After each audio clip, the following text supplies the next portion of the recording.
Shalom kasih Kristus. Hari ini kebaikan apa yang telah Tuhan berikan dalam hidup? Kebiasaan buruk apa setelah mengaku dan Tuhan mengubahnya? Mari tetap melekat dalam Tuhan melalui renungan hari ini, agar firman-Nya memberi pencerahan sehingga melakukan hal yang menguntungkan. Kita berdoa. Bapa yang baik, terima kasih buat hari ini, di mana waktu yang indah Engkau berikan dalam kehidupan kami, untuk kami dapat mendengarkan kebenaran firman-Mu lewat renungan ini. Roh Kudus, bukakan hati dan pikiran kami, agar firman yang disampaikan dapat kami mengerti dengan baik. Dan Tuhan pimpin juga setiap langkah hidup kami untuk senantiasa menyukakan Engkau dan memberikan hal-hal yang sungguh menyenangkan Engkau, Tuhan. Ini yang menjadi kerinduan kami, dan doa ini kami naikkan dalam nama Tuhan kami Yesus. Amin.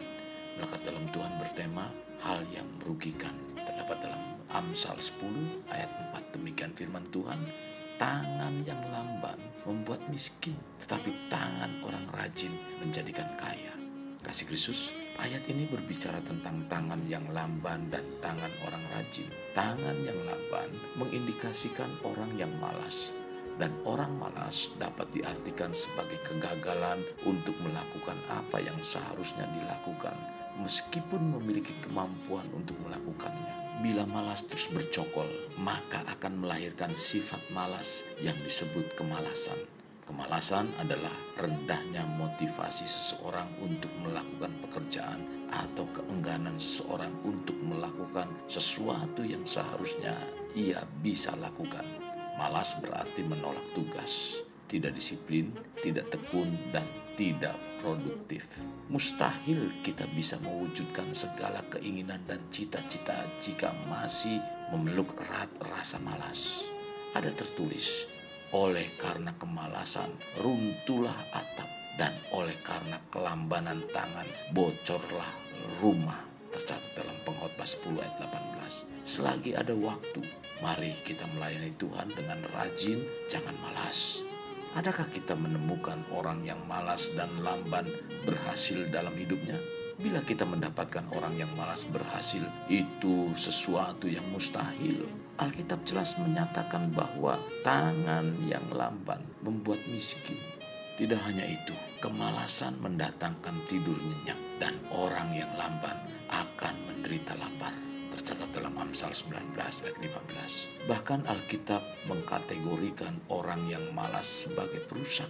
Tertulis, orang yang bermalas-malas dalam pekerjaannya sudah menjadi saudara si perusak. Tercatat dalam Amsal 18 ayat 9. Dimanapun berada, baik itu di kantor, di sekolah, di rumah, di gereja, atau pelayanan, seorang pemalas hanya akan menjadi pengganggu atau perusak bagi yang lain. Kita tidak akan pernah menikmati peningkatan atau kemajuan dalam hidup apabila kita terus membiarkan rasa malas menguasai diri kita.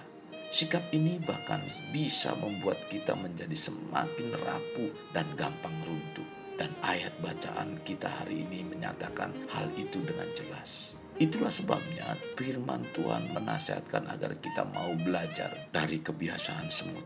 Pergilah kepada semut, perhatikanlah lakunya, dan jadilah bijak. Biarpun tidak ada pemimpinnya, pengaturnya, atau penguasanya, ia menyediakan rotinya di musim panas dan mengumpulkan makanannya pada waktu panen.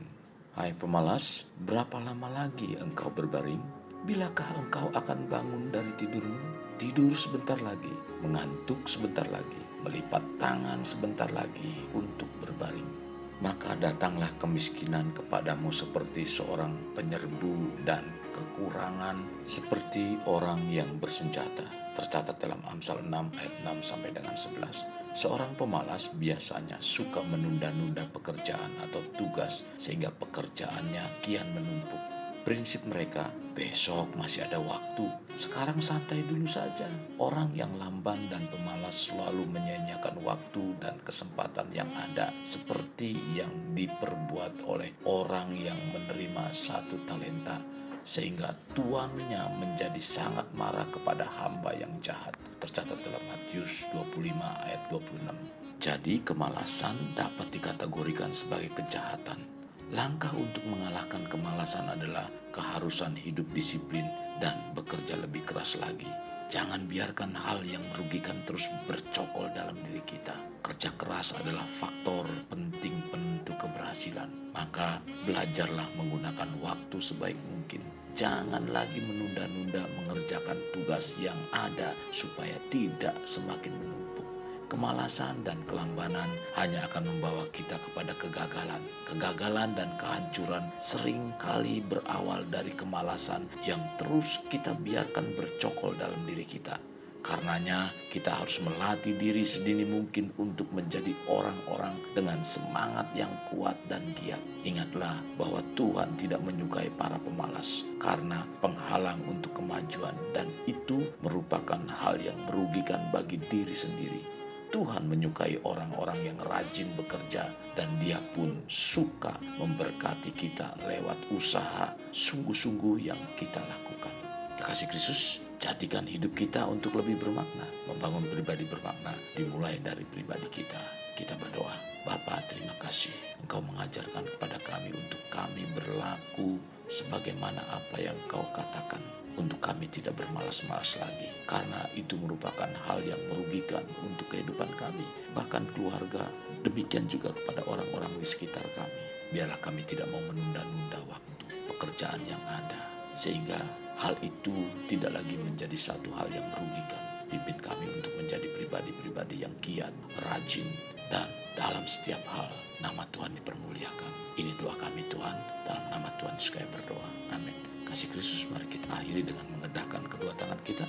Terimalah anugerah berkat dari Allah Bapa, kasih sayang daripada Yesus Kristus, dan persekutuan dengan Roh Kudus yang mencurahkan berkat secara rohani, berkat secara jasmani, dan berkat secara ekonomi. Di mana berkat Abraham, berkat Ishak, berkat Yakub dicurahkan dan dilimpahkan dari saat sekarang sampai Maranatha tiba, dalam nama Tuhan Yesus. Amin. Sampai jumpa di renungan berikutnya. Tuhan Yesus memberkati. Jangan lupa like, share, dan subscribe.